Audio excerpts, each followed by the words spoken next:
together. You don't see the same shot over and over again because your orbit changes. Yeah, our orbit stays fixed. It's sort of like a ball in a string. 92 minutes, as it says on the book, around and around, sort of like a ball in a string. So the seasons changed on the world view.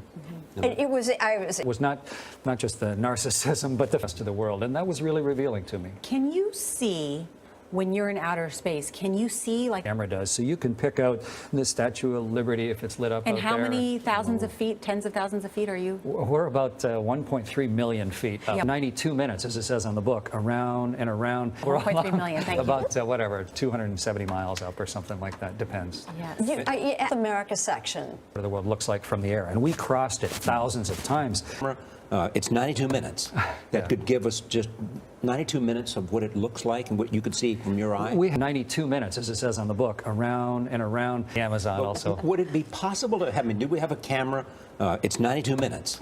That could give us just 92 minutes of what it looks like. To take pictures of it, it's just flat and gorgeous to see. Huge, vast expanse. The movie, if you want to get some feel of what it's like, that movie shows it the best. Oh, wow. Well, Colonel Hadfield. So lucky. Very exciting. I've read your stuff, and The world is flat. You pay attention.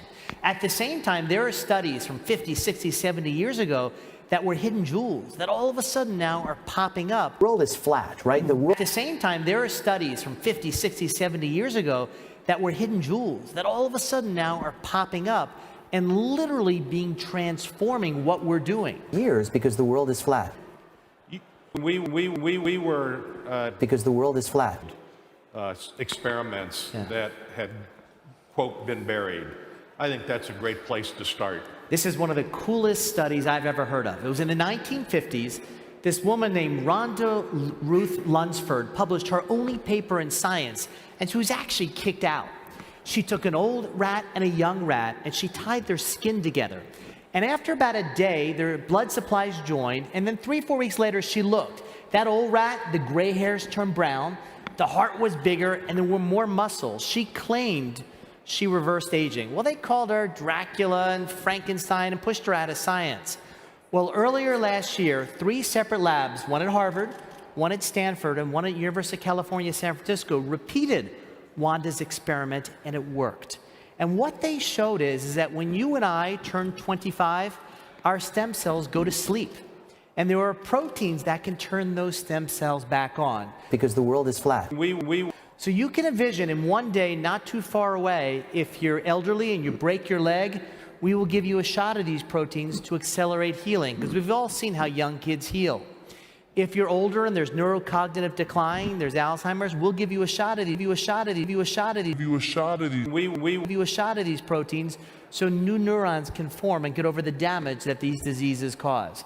In my field, we're doing clinical trials now because cancer is to 90% curable. Once you turn 25, those same cancers are incurable. So if I can convince the body it's younger, maybe I can have an impact on cancer. Give you a shot of these. One of your recommendations was to save some of your blood every year. Your blood.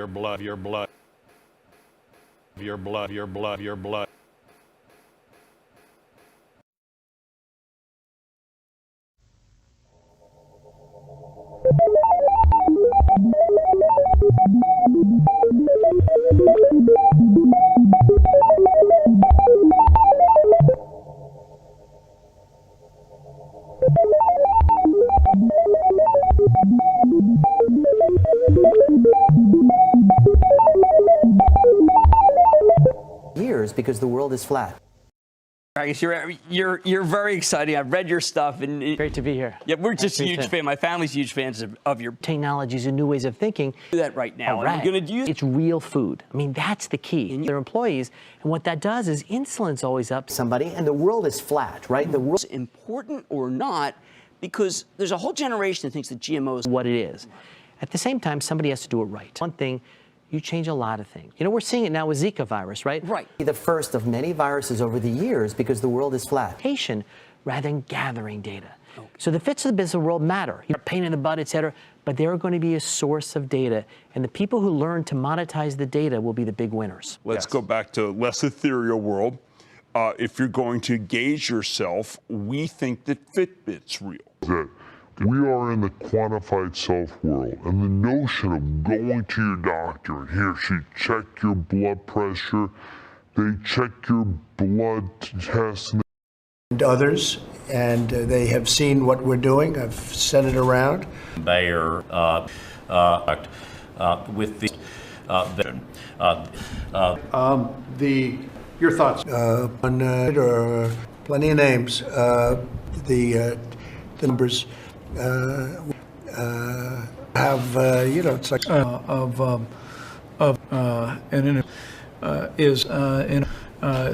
we feel very confident going forward, that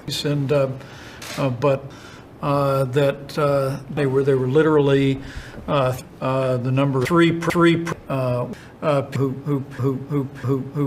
30,000 remains flat. But when we now that we see, I think, in a very real sense, they flattened the curve, and today, happened. And it'll, I think, really tremendous people that do the work, smart people, great people, people that, and I think, and heavy, and now it's controlled. I knew it was come out of this at a level that's asked for it, and we're sending it. So I feel good. I feel good.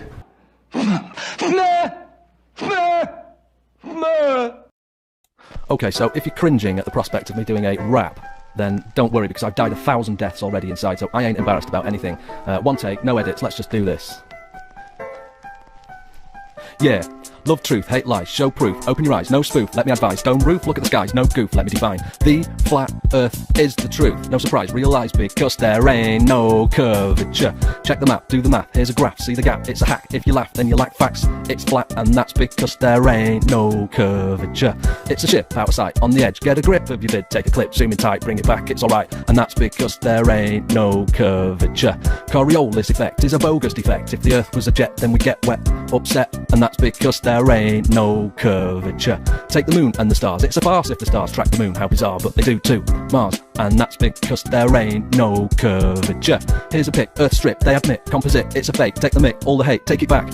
And that's because there ain't no curvature. Satellites don't exist, I persist, it's a myth with a twist, and that's because there ain't no curvature. See the map, it's a flat, UN flag, it's a tag, it's a gag, to recount, ball, clap, trap, crap, and that's because there ain't no curvature. They begin with the spin, it's a sin, better in the loony bin, drink your gin and chin chin, go spin, and that's because there ain't no curvature. No orbit, ball earth is, the misfit, bit by bit, must admit, science guys are nitwit pricks. And that's because there ain't no curvature. The high tide, if the moon pulls the tides but the lakes don't get high, then the science is a lie. Why? That's because there ain't no curvature. Parallax was the guy, took an axe to the lie. See the facts on the right, it impacts. And that's because there ain't no curvature. Sun is close, goes around, no one knows, not a sound. Diagnose, tell the town and expose. And that's because there ain't no curvature. Weather balloon, high altitude, normal lens, ain't no bends, improve, get new friends, ditch the voodoo. And that's because there ain't no curvature. Rail tracks on the flat, no curve, you got nerve, wolf packs, give flat, then backtrack. You're sacked, and that's because there ain't no curvature. Common sense is the key, and hence I agree. It's pretense PhD for a fee, you liars. And that's because there ain't no curvature. To conclude, it's a rap, I allude to the ball trap. We're screwed, get your facts, watch a YouTube. And that's because there ain't no curvature. Don't forget to get educated, you can watch one of these videos here. I'll see you shortly, I'll be back shortly with more videos. Tiger Dan 925, God bless you all, and remember, the answer to 1984 is 33 AD. Approximately. You strike me as quite a practical person, you're a pilot, I mean, you deal with... No, we actually have to know something. Really? Because I was reading some stuff on the flat earth that made a lot of sense. Have you looked into it? Which one? I was reading a lot of stuff on the flat earth. Okay, yeah. True. That's true? Yeah. Okay, alright, cool. Alright, God bless, brother. Alright, have a good one. Question to ask. Flat or a ball? Feels like... Flat or a ball? Flat. That's a ball. Yeah, me too. It certainly does, doesn't it? And you... I'm a fellow, just PPL, though, pilot, here. Yeah, nice. I've got a couple of serious questions to ask you. Okay, here we go. Yeah, there's a big time. Curvature. Curvature? Yeah. Yep. We don't allow for curvature, do we? For anything, not you usually. Yeah. No, we're round. We're a disc, aren't we? Round and flat. Yeah. Sorry. Hey, look, honestly, quite seriously, Yeah. we are, aren't we? Yeah. System called the Apollo Extravehicular Mobility Unit. The system is one of several spacesuit designs being developed for the needs of... Baby oh, honey, truth or bust.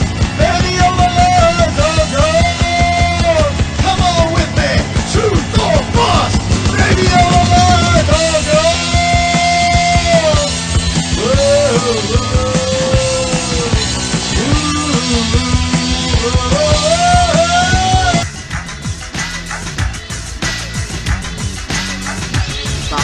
Flight path, Southern Hemisphere, don't have any flight. The pilot personnel absolutely ready. Ocean, Australia, New Zealand, ocean neck up, and stay back down. Why would they do this? The airline company, the shortest drop. Yeah, I wouldn't even worry about it. People are in love with that ball.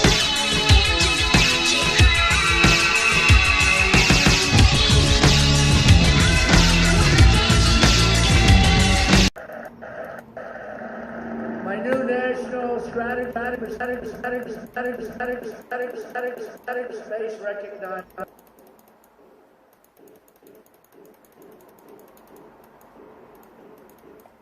We may even have a space force, space force. Oh my goodness, that the struggling in Japan. Tuna. I get tuna.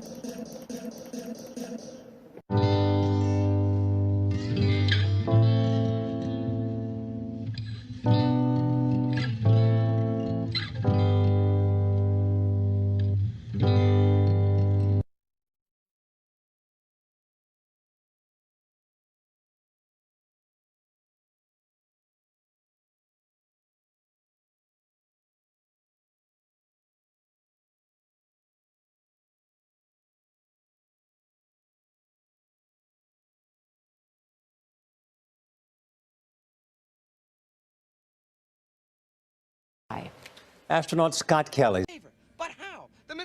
Search and you'll see it's actually easy. The ISS live stream is extremely FAKE. F.U. Scott Kelly. The project's due tomorrow, and I have to go to bed. Remember, that model needs to be to scale. How the hell am I supposed to make this to scale? The sun's supposed to be 1,000,000 times the size of Earth. If you want to be successful in life, you gotta learn about space. Okay, Dad, I'm doing the best I can. If I was smart as Einstein, I'd have an easier time stealing patents, calling them mine, controlling humankind with my math magical mind. Now all the kids at school think that space is really cool, but they just don't know yet. One small step for man. Was on a movie set. Cut. They're fake reality. Gravity and galaxies are all FAKE. The sun, it orbits me. The moral of the story, it's impossible to be on a GLOBE in SPACE, 'cause it's all FAKE. No CURVE. Do the research and you'll see it's a PLANE.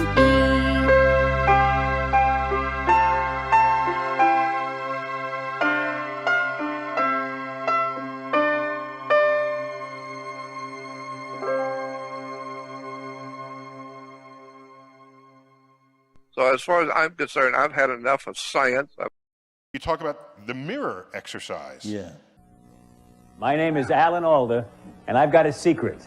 You realize it's a radical thing to say to somebody, is. it's possible that the world is flat. I realize it's a radical thing to say to somebody. is. I think it's true. Actually possible that the world is flat. They're flat. What is it? They yell at each other all the time. And if I were in conversation with that person, I hope I would say, world is flat. They're flat. What's to the top part? But underneath, what can change me for the better? I should always look to be changed for the better. Each other all the time. You want to see agitated? I can be aggravated, infuriated, frustrated, vexated, and irritated. World is flat. World is flat.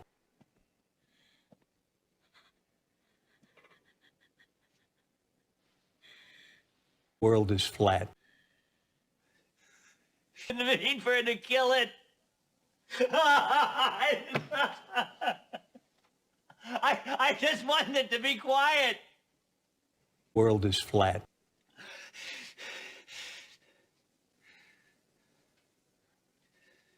You son of a bitch. Why did you make me remember that? World is flat. You had to get it out in the open. Now we're halfway home.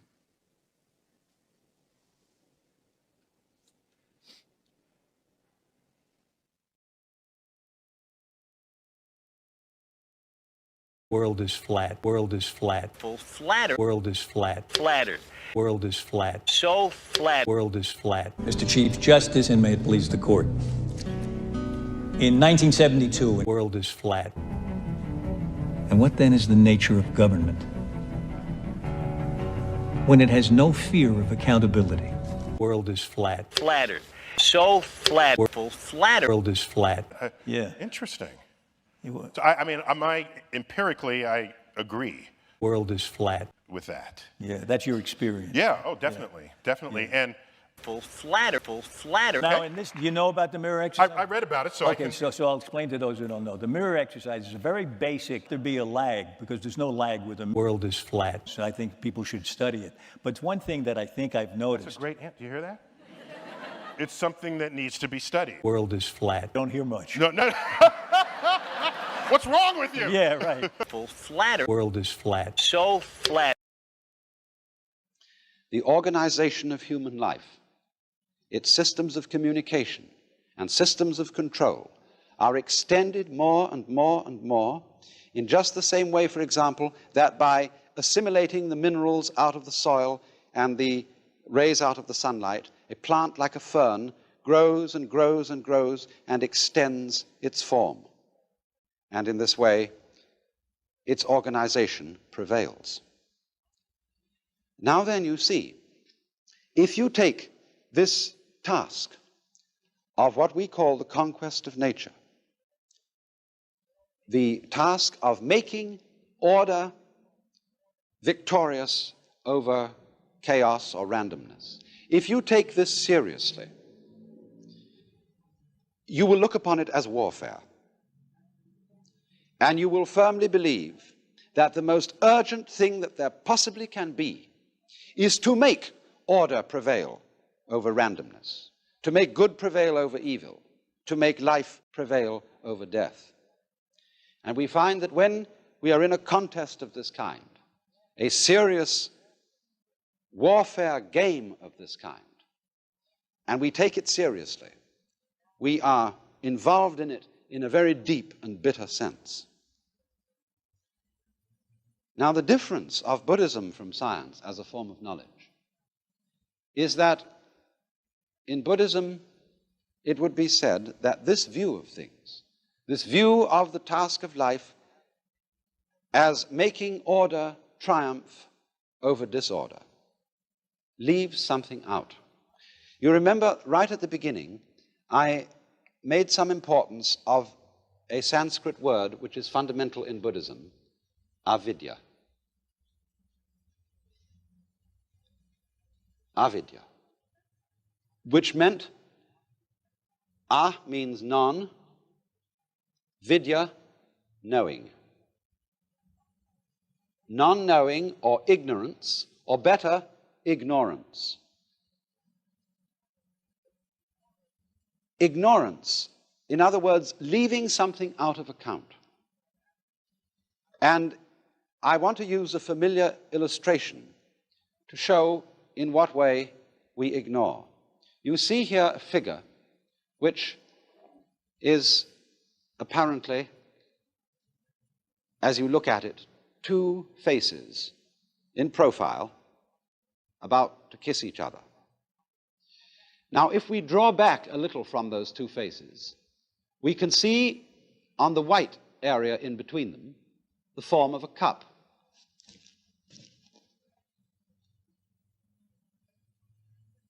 But the interesting thing about this is that as you look at it, you will either be able to see the form of the cup or the form of the two faces in profile, as it were, about to kiss each other. You can alternate them between them very rapidly, but you will not be able to see them both that way at the same time. In other words, either the white must be the background and the black the figure on the ground, or else the black must be the background and the white cup showing up on it. And so in this way, we are unable to see, really, we can think it. After a while, we can get accustomed to the idea that the figure and the ground, the black and the white, are mutually necessary to each other. In that figure that I showed you, you could say both the cup with the stem and the two faces are there. But our ideas about them, our concepts, are mutually exclusive, and we cannot see them both at the same time. And in the same way, in this figure that I drew, we either see the sawn-off stumps or the bear claws. It's difficult to see this figure both ways at the same time. And so, also, just as we see one and not the other, so we identify ourselves. After all, when you're looking at the white figure in that illustration, which is the cup, you, as it were, identify with the cup. When you look at the two faces, you identify with the profile. So in the same way, when we experience the world around us, we identify with the subject, the knower. We don't identify with what we see. But as a matter of fact, if there is nothing seen, there is no experience of a seer. If there is no seer, there is no experience of anything seen. They both go together in the same way as the black and the white. And this idea that the yes and the no, the black and the white, the inside of a class, say we draw a square as representing fundamentally the idea of class. I can't have a square which doesn't have both inside and outside. They go together. And in Buddhism, this going together is called shunya. Although this is often translated void, it means that the inside of the square cannot exist, is void without the outside, the subject without the object, the black without the white. And this, of course, is represented in this fundamental Chinese figure of the yang, or the positive principle, and the yin, or the negative principle, like two fishes, constantly circulating, going round and round and round and round in the alternations of life. Now, the question is, are these two fishes involved in a fight? Is the white one eating up the black one, and the black one trying to eat up the white one? If that is the situation, then, of course, life is fundamentally nothing but a grim contest. If this one up here is the good fellow, and this one is the bad fellow, if this is order and this is chaos, then a fight goes on between them. And that's largely the way in which our technology has interpreted man's situation as against nature. This is man, the white, the good fellow. This is nature, the dark, the bad fellow. And the white one has got to eat him up. But what happens if the white fish succeeds in eating up the dark fish? The white fish disappears as well as the dark one, because the white one is only there in relation to the dark. So then, if these two fishes, as it were, wake up, if this one wakes up and this one wakes up, which is called awakening in Buddhism, they realize they're one. In other words, they go together. They're inseparable from each other. And this realization is that experience, which is called in Zen, Satori, or in Buddhism, Bodhi, awakening. this sudden dawning on our consciousness that life is not really a contest to make yes triumph over no, to make the positive triumph over the negative. The two sides go together. And then one sees in this strange way that underlying all that is negative in the world, all that is in a way painful and evil, there is a kind of necessity to it. It goes with the good. It is necessary for the good. Disorder is necessary for the manifestation of order, just as you must have, say, a black background to show up a light figure. And then when one sees that, a profound transformation takes place in one's attitude to the world. That is to say, instead of looking upon life as a contest, it becomes a dance, it becomes a game. One doesn't withdraw from it, one doesn't stop living, but one goes into the game so that these revolving fishes are no longer trying to eat each other, but they're just going around dancing, having the biggest fun in the world. So then, must we have fixed in our minds the idea that all the forms and patterns of nature are simply methods of attack or defense, that they're devices for camouflage, that they're simply lures for sexual attraction or other utilitarian purposes? Or can we see in them a dance, a joyous cosmology?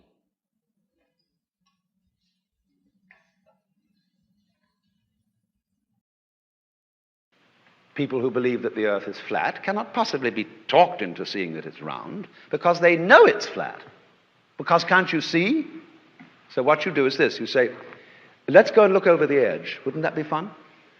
But you see, to be sure that we do get to the edge, we must be very careful not to walk in circles. So you perform a discipline. You go steadily and rigorously westwards along latitude 40 or something. And then when you get back to the place where you started, he is convinced that the world is at least cylindrical. Because what is altered is not the way your senses perceive. What is altered is what you think about it. Your definitions of what you see. Your evaluation of it. So when you don't cling to it, when you have no longer a hostile attitude to the world because you know the world is you, it is. I mean, let's take it from the point of view of biology. If I describe the behavior of a living organism, I cannot possibly describe that behavior without simultaneously describing the behavior of the environment. So that I discover that I don't describe organisms in environments, I describe a unified field of behavior called an organism environment. It's an awkward word, but there it is. The environment doesn't push the organism around. The organism doesn't push the environment around. They are two aspects or poles of the same process.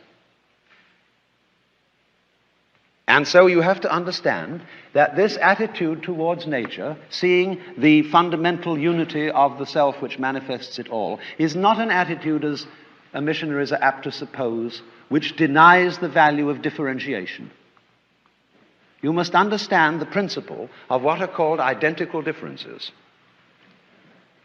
Take a coin. The head side is a different side from the tail side, and yet the two are inseparable. Take the operation of buying and selling. Selling is a different operation from buying, but you can't buy unless somebody sells at the same time, and vice versa. This is what is meant by the underlying unity of opposites, what is called in Hinduism Advaita, or non-duality. Or when the Chinese use the word Tao to designate the way of operation of the positive and negative principles, the yang and the yin.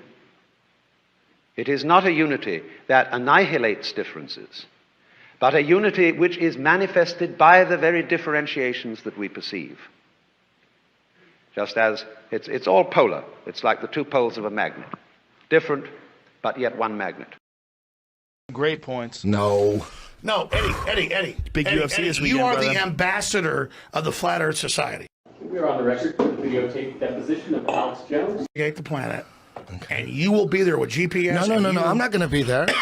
Fuck no. We're going to get someone to represent me there. Okay? Okay, drone. No, we'll get We're launching. I'm not doing it. No. We're launching the Discovery of Flat Earth project. So long ago, like 6 years ago, But I mean, there's anomalies all over the place, is what I'm saying. You've seen. There have been a lot of people asking a lot of questions that isn't illegal yet in this country. Correct. I'm going to make points because, Eddie, you've taught me a lot, and you're a really smart guy, an entrepreneur, and a badass.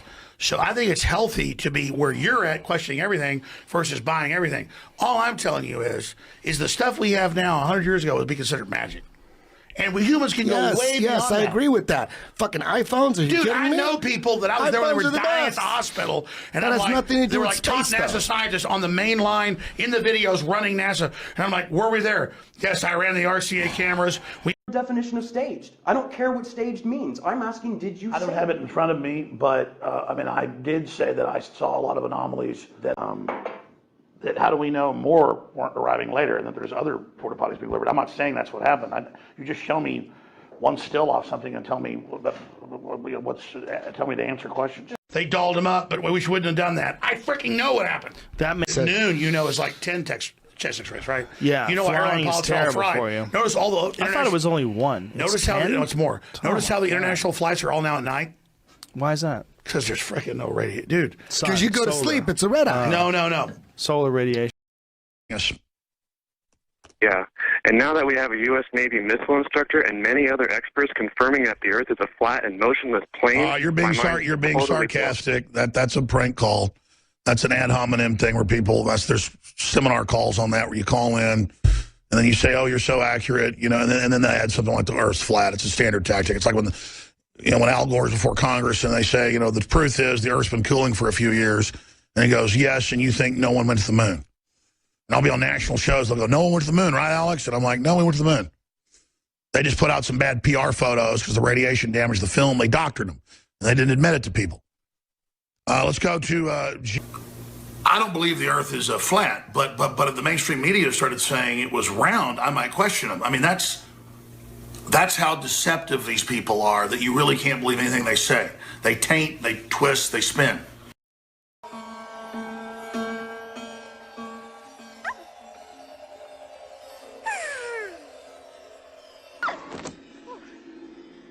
And come out the other side where people walk upside down. Oh, but that's silly. Nobody... Oh! What if I should fall right through the center of... Oh! And come out the other side where people walk upside down. Oh, but that's silly. Nobody...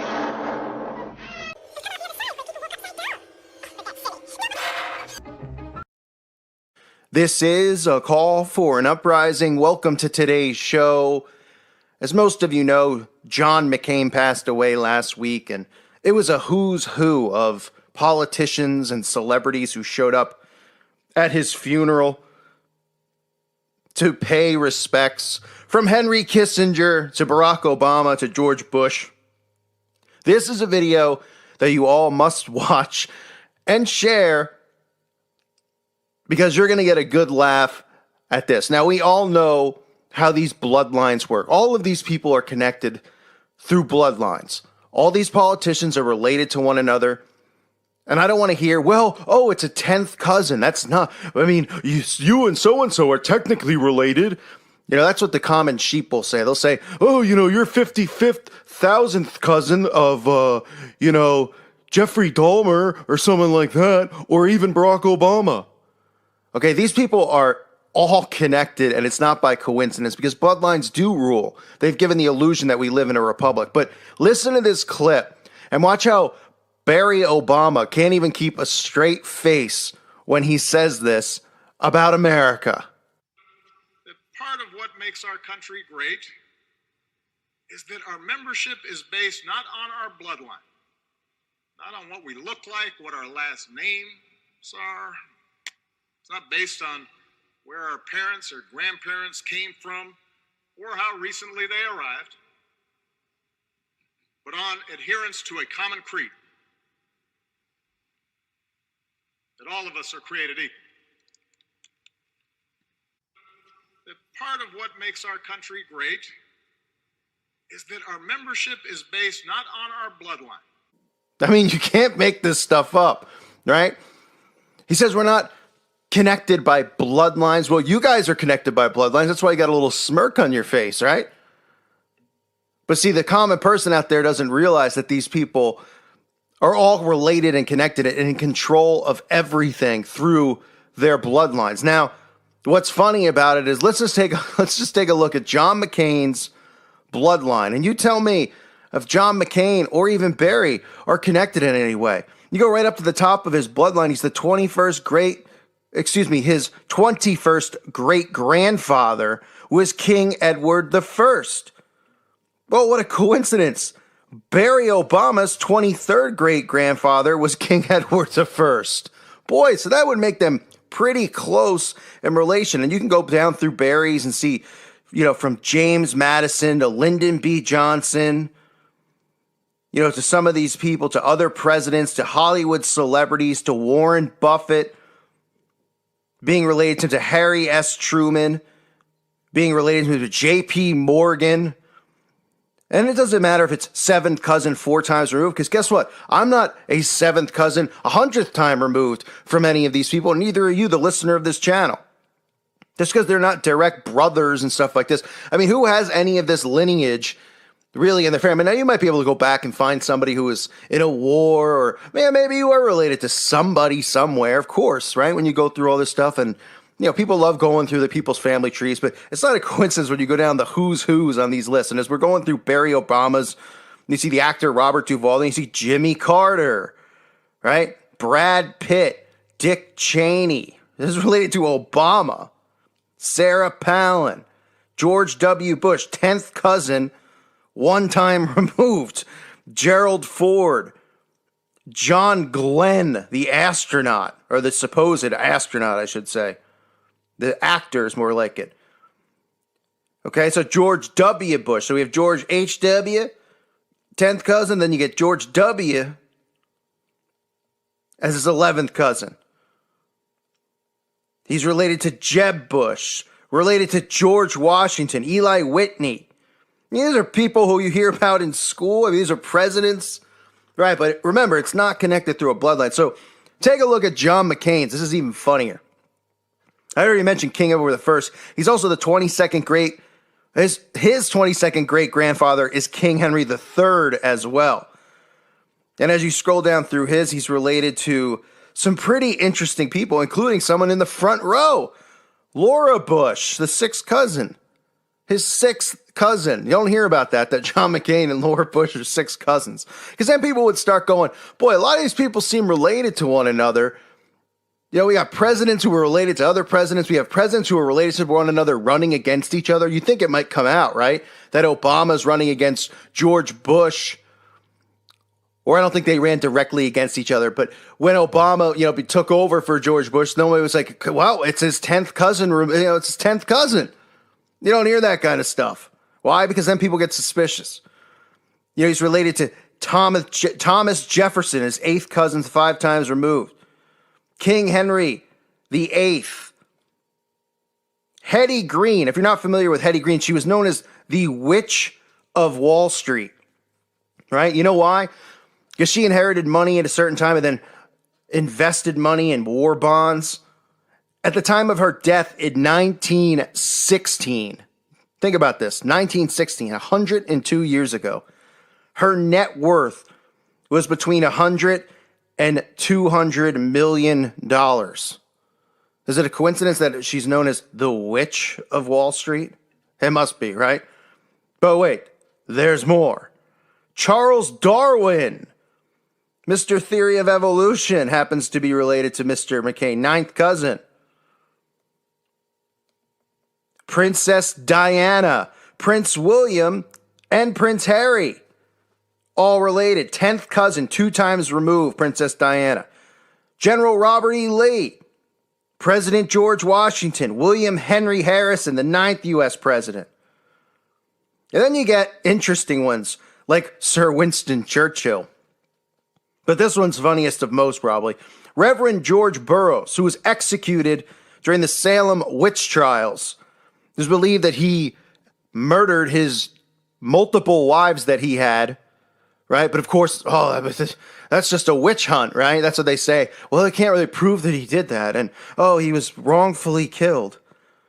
James Madison, the fourth president. So the guys are really related. I mean, I don't have any connection. I mean, there's people out there who can barely get jobs. If you were like the 10th cousin of Donald Trump, don't you think maybe he like give you a job, even if it was like, in the mailroom at the White House or something like that? I mean, nobody's related to these people, but people still, they go, that's not true. George Clinton, the fourth U.S. vice president, he's related to. Marilyn Monroe. Benjamin Harrison, the 23rd U.S. president. I mean, I could go on and on. John Langdon, the signer of the U.S. Constitution. Boy, these people really just, most people you go through it, you'll find out, well, my great-grandfather was, he worked in an oil mine or a coal mine, right? And there's nothing wrong with that. These people, it's like the elite of the elite, but they pretend that, this is all just a huge coincidence. Yes, Sarah Palin. He's related to Sarah Palin. I'm not sure if he ran against her in one of the fake elections or something like that. I forget, but they're connected to one another. They're related. 14th cousins directly. Gerald Ford, the 38th U.S. president, is his 15th cousin. Then you get some more interesting ones here. This is for John McCain we're talking about. John McCain here, who people are talking about, John McCain is a warrior and all this stuff. And obviously people who are awake know how many lives are on his hands, how much blood is on this guy's hands, just like Kissinger. But you get John D. Rockefeller's 15th cousin. That must be a huge coincidence that he's related to the Rockefellers as well. Then you could throw in actors like Linda Hamilton from Terminator, Ethan Hawke, right? And you see how some of these people become who they are and how they become, oh man, what a great actor. You wouldn't know what a great actor, they're just professional liars. That's what they are. He's related to J.P. Morgan, Eli Whitney, same as Obama. Boy, so Queen Elizabeth II is 16th cousin. Mitt Romney, 16th cousin. Then you get people like Norman Rockwell in there. And the list just goes on. John Kerry, related to John Kerry. J.P. Morgan Jr., right? Paris Hilton of the Hilton fame, right? I don't think of Paris Hilton just Paris Hilton, the ditzy, blonde bimbo. The Hilton chain, hotel chain. More powerful people, billionaires. And of course, he's related, 17th cousin to George H.W. Bush. And the 17th cousin of George W. Bush, right? Just like Obama. So these guys are really related to a lot of people. Related to Britney Spears, 17th cousin. Dick Clark. So don't tell me, you said John Cena, 17th cousin. Anyone's wondering, John Cena, who throws up the 666 sign, the wrestler, who's now suddenly a Hollywood actor. The guy could not be less funny. I don't know if anyone's ever seen this guy. He is so unfunny and unentertaining. You have to have common sense to say, well, he's obviously planted here for some reason. And obviously, it's influencing kids. Here's a guy who leads the world or something in like Make-A-Wish appearances with little children. Lord only knows what occurs. And I don't want to even think about it because I'm going to blow my temper through the roof, put my blood pressure at a 200 over 150. Then, it still goes on. Theodore Roosevelt, right? Other astronauts, Alan Shepard,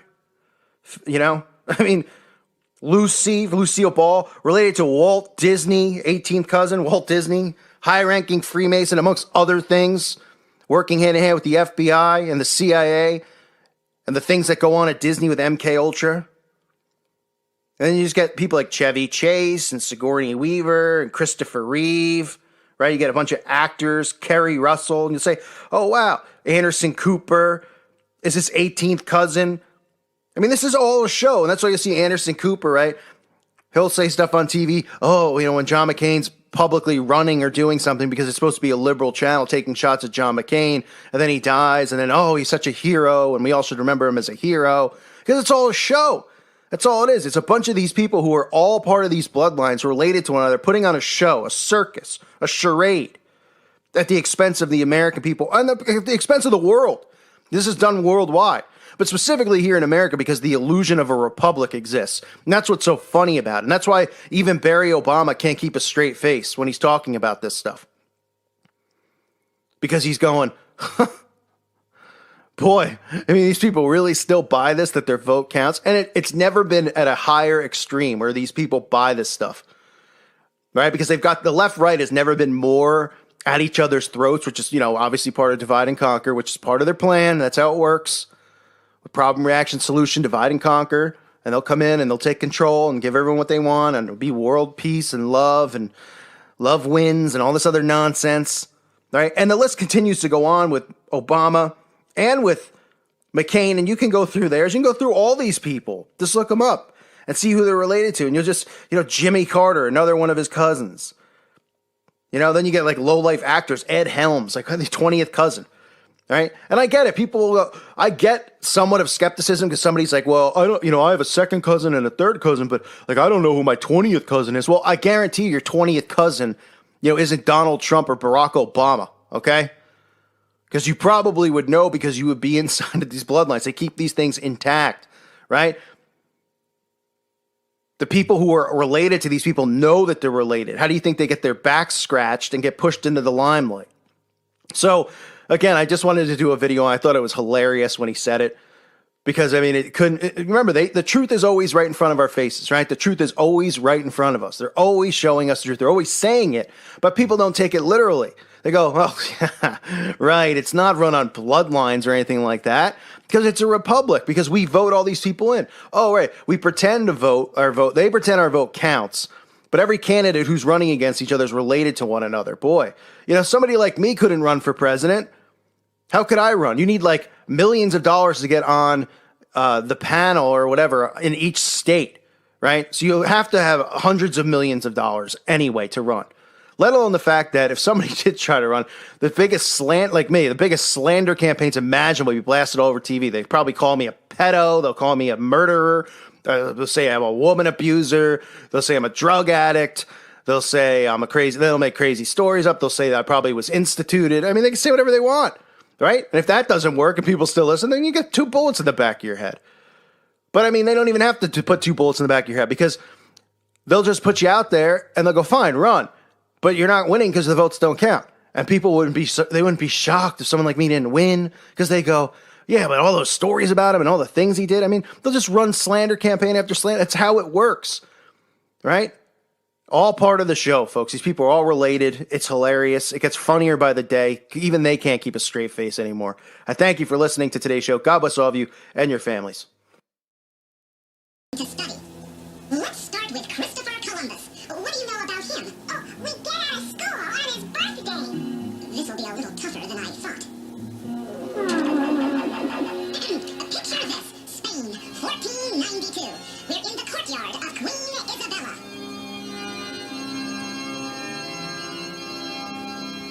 Where is the Queen's dinner? She is royally upset.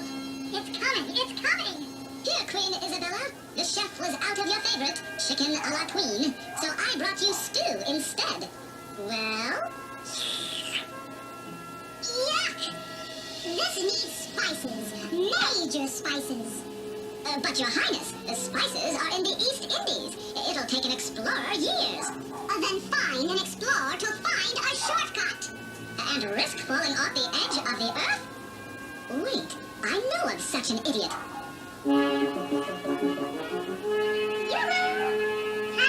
is this idiot? Man. Christopher Columbus, at your service, Queenie. The only man in the world who can find your precious spices. Are you serious? You'll fall off the edge of the earth. No problemo.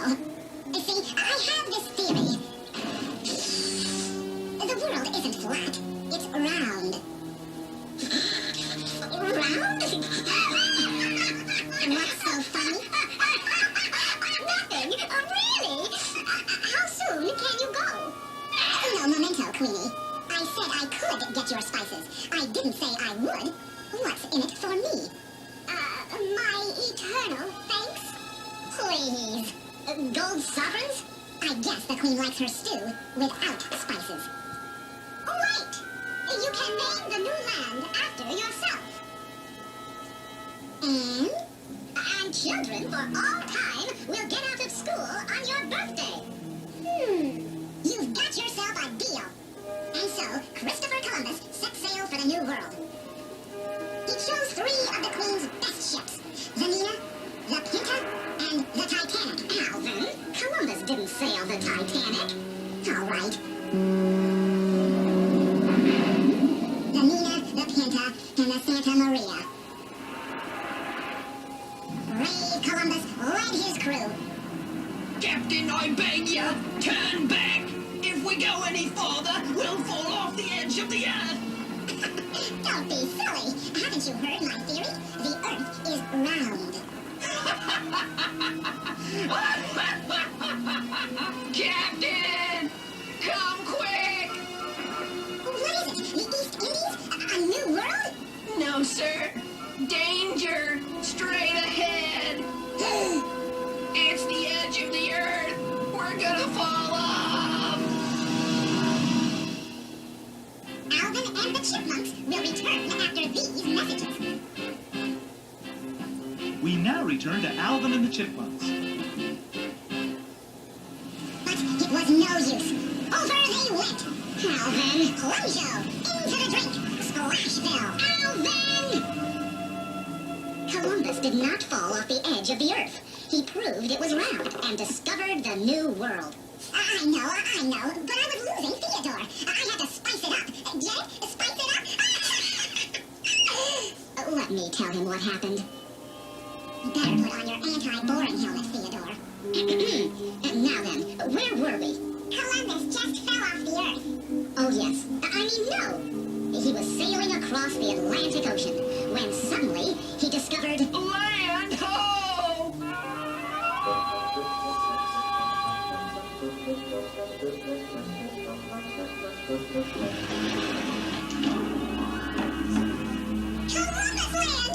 Columbus Land?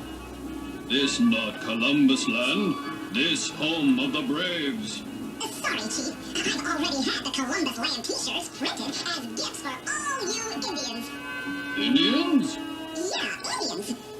I've discovered the shortcut to the East Indies. So that makes you Indians. Sorry, Chris. You missed East Indies by long shot. Then where am I? Yeah, where is he? I thought he discovered America. Actually, Columbus landed in the Bahamas, just missing America. He didn't land in America until 2 years later. By that time, Americo Vespucci had beaten him there and named the country after himself, America. Tough break for Chris. Well, Alvin, Columbus was the first person to discover the New World and make global navigation possible. Gee, I hope I can remember all that. Well, just remember this little poem.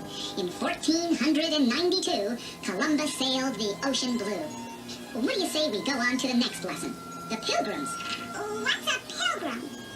I'll tell him. Act. We're all unpaid actors in some giant script that we didn't write. About the flat Earth. It's always flat. 3. Researchers a flat disk. The Earth is really flat. Come on, guys. He's got the word is flat on his forehead. Flat Earth. Do you believe the Earth is flat? Ooh. You going in the pool table is the Earth. That's why it's green. Oh, shit. See, your shit is coming out now. And the world, they used to think it was flat. Prove the Earth is flat. The Earth is flat. Clearly is flat. Whether it's the Earth is flat, whether Earth is flat. 2016. The Earth is flat. World being flat, right? Basically flat. It seems flat to me.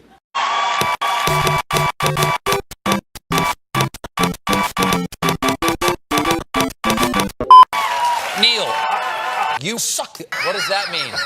We got this flat, and the world is flat. World is flat, and the world is flat. And if the world was flat, and here's why: the world is flat. And debate whether the Earth is flat. Whether the Earth is flat. Flat.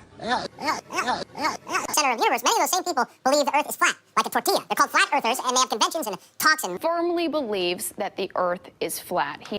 Once you go flat, you never go back.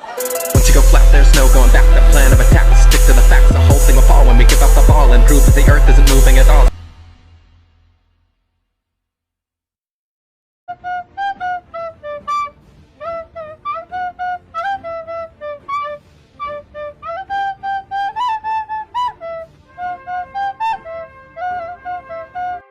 When I was about 33 in the woods. And then it falls down instead of getting away. But they didn't do the rest of the movie that way. If they had stayed with that one idea, and in a guy who's less than perfect, in other words, make it very rousing and exciting, but he screws up, you could have had a running gag there that would have built throughout the whole film and been very, very funny. They forgot their own script. Here we go. What do you think people did before Alexa? Alexa, turn the temperature down 2 degrees. Alexei, tell us something interesting. Okay. The Earth is flat. The Earth is flat. The Earth is flat. Alicia, remind me to delete those tapes. Next. News! Get your news here! Alex, what's today's news? Doesn't matter. It's all fake.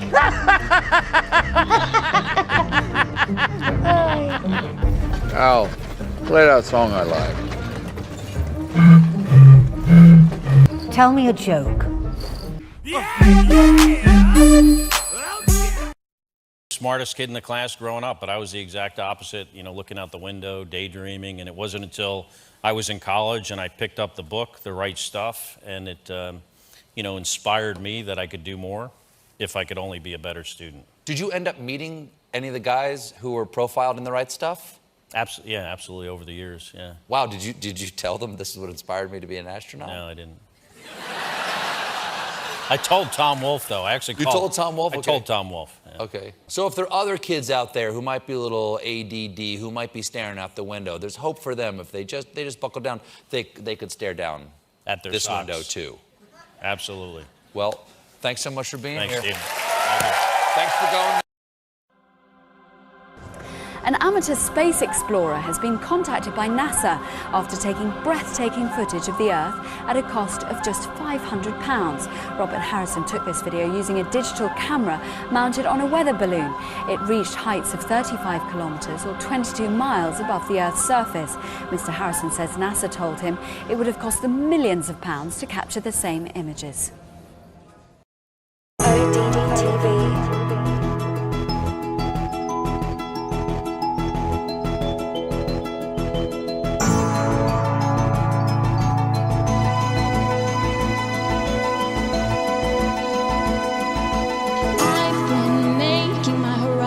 Broader, going on this adventure, searching for the reasons why. All I see is this flat water. With a telescope I can see farther, so curvature does not apply. Now that I'm awake and I can't turn back, I know space is fake and the Earth is flat. Look inside your soul and you'll also know that it's not just me. There's a curve on the Earth and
Okay, you guys remember how I showed you the maps that were here on Earth before 1958, before the governments took them out? Now I'm going to show you the Encyclopedia Britannicas in the public libraries before 1958. Here's volume 2 out of the alphabet A. And we're going to flip to the Antarctica, and this is from 1958, as you can see. Now, we're going to flip to the Antarctica and see what the Encyclopedia Britannica from 1958, before the Antarctic Treaty, says is there. Now, you won't find this in the new encyclopedias because the government's banned them. But what I want you to notice right here is, notice how it says the flights proved inland areas to be featureless in character, with a dome 13,000 feet high at about latitude 80 degrees south, longitude 90 degrees east. Take a really close look at that. Now I'm going to zoom it in for you.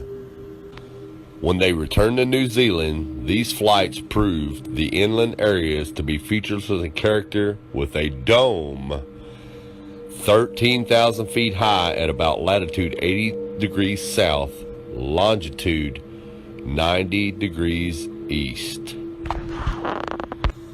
Now, if this doesn't make sense to you, let me show you with an image of what a flat earth map would look like. Now, this is what a latitude 80 degrees south would look like on a flat earth map. As you can see, the dome comes down closer to you over the wall, which will be about 13,000 feet. Now, if you go back out into the center of the earth, or up the North Pole, and try to go up to the firmament with a little bit of calculation, it's going to show that it's about 385,500 feet away. It's really simple, folks.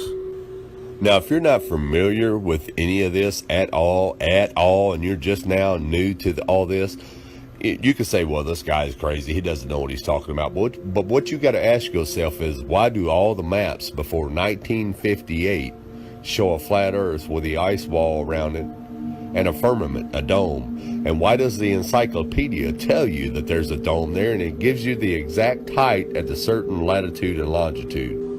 Well, the reason is because in 1958, that's when all governments and all nations of the world signed the UN treaty to ban all civilians from going to the Antarctica, and NASA came in and erased everything, just like they're erasing everything today. So again, ask yourself, if all this existed before 1958, why doesn't it exist now? How come it all of a sudden was erased and just disappeared out of your history books, out of your encyclopedias, out of your libraries? Wake up, people. Wake up. Okay, people, my name is Dana. This is my very first YouTube video ever. I've got something here that I don't quite understand, and I'm hoping maybe someone out there can explain it to me.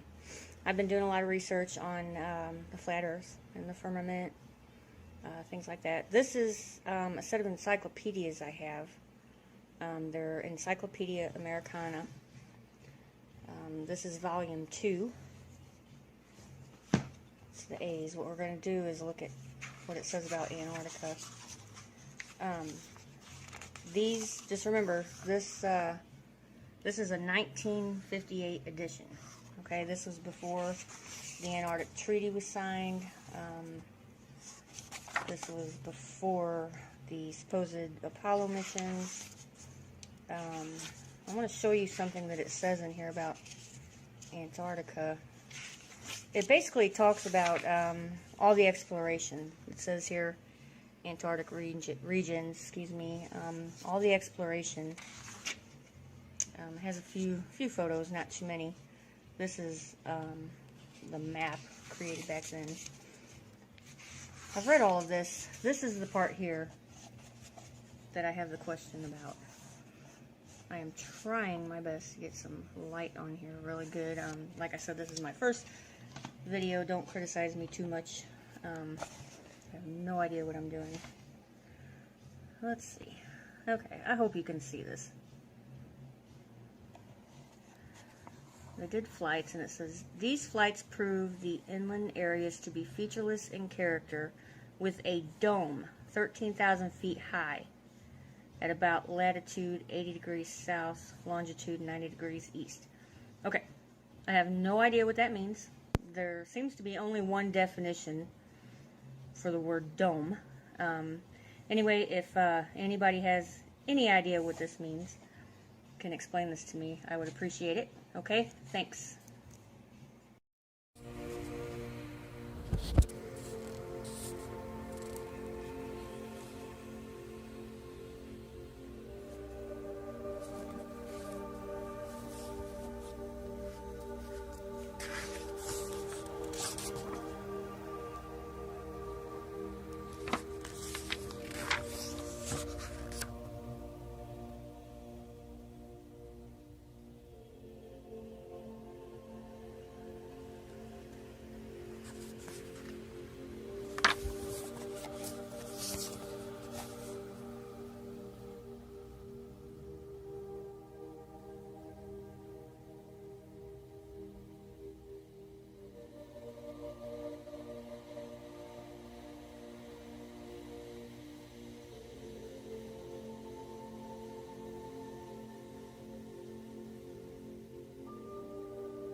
The stars, our only hope. Human action resounds in the heavens. The bell echoes above. What we decide here today will polish or crack the firmament. What shall it be? Human action resounds in the heavens. The bell echoes above. What we decide here today will polish or crack the firmament. What shall it be?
It's an illusion. Seaside. It's the dome. This is the dome. 33 of the 38 under the blood. It's actually amazing. I wouldn't know. It's actually amazing. I wouldn't know that. It's actually amazing. I wouldn't know.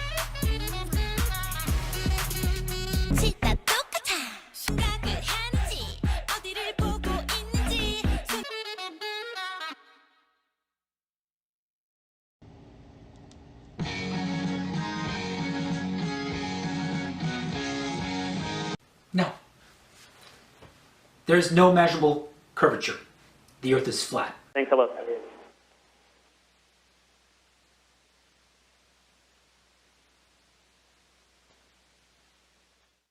Station, this is Houston ACR. That concludes the event. Pier 11. There'll be a launch waiting. Yeah, but How old is he? 8, 10. 8, 10. I'll tell you. What is it? Pier 11. There'll be a launch waiting. Well, the world's a mighty big place. In the entire world of country music, Skeeter Davis has been chosen the #1 singer, and this the #1 song. Stop right there. Talking about here. Roll this tape, Brian. Flat Earth. When the world became unfurled around my finger, you'll be twirled. Tomato marinara sauce. And But how can you say that this world ain't flat? Then showers. Yeah, come on, flat top. He was. And now for something completely different. When he sailed the ocean, Columbus didn't have a map. You ain't going nowhere if you're thinking that the world's flat. The world was flat. Really threw my hat into the crowd. I think the world was flat. Really threw my hat into the crowd. This is the crap our children are learning. And oh, the tide is turning.